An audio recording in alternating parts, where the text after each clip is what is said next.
So we've seen that if we take some function and we differentiate it, say with respect to x, then we still get some function of the same two variables. And so then that means that we can, so I guess we did a ddx there.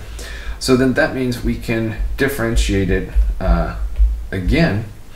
And so then we have, again, a function, again, of two variables. And you can keep on doing this as much as you want.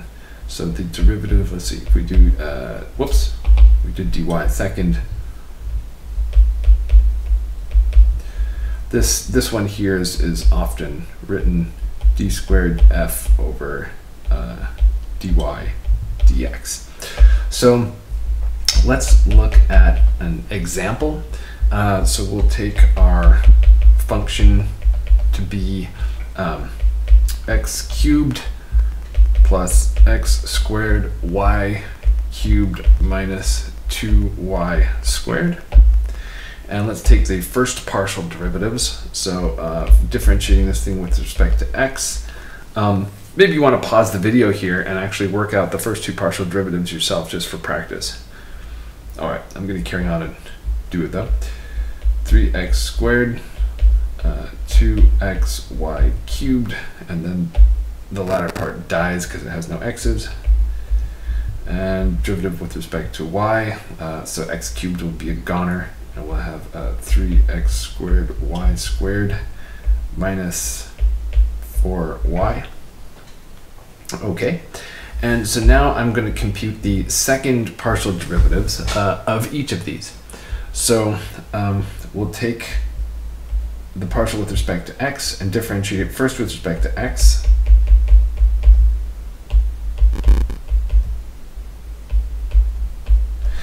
And then we'll differentiate it with respect to y. So there's no y's in 3x squared, so I just have 6xy. Now we'll look at f sub y, the partial of f with respect to y, and we'll differentiate it first with respect to x. And so we only have x's in the first term there, so we get fyx is 6xy. And for the partial of y with respect to y, let's see, so we're going to have 6x squared y minus 4. Okay, so now let's examine our results, and maybe you notice something, and maybe the something that you notice is that these mixed partials are equal.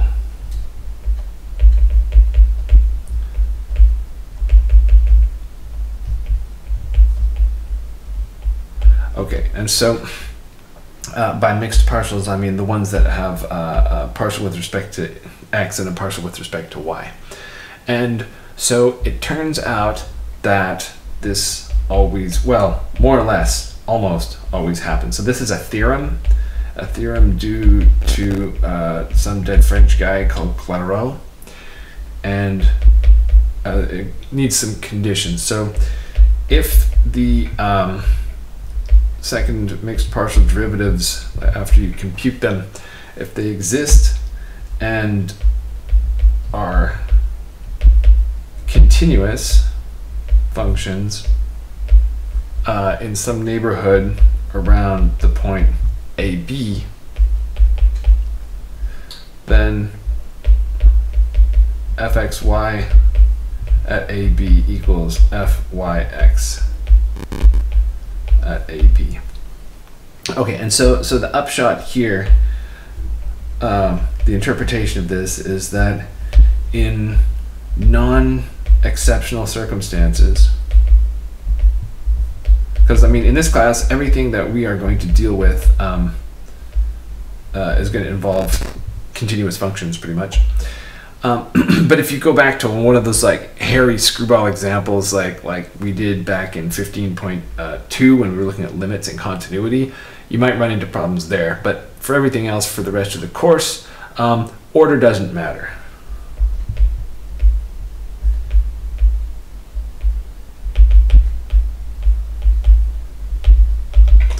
So if we do dx first and then do dy, that's the same as doing dy first and then doing dx.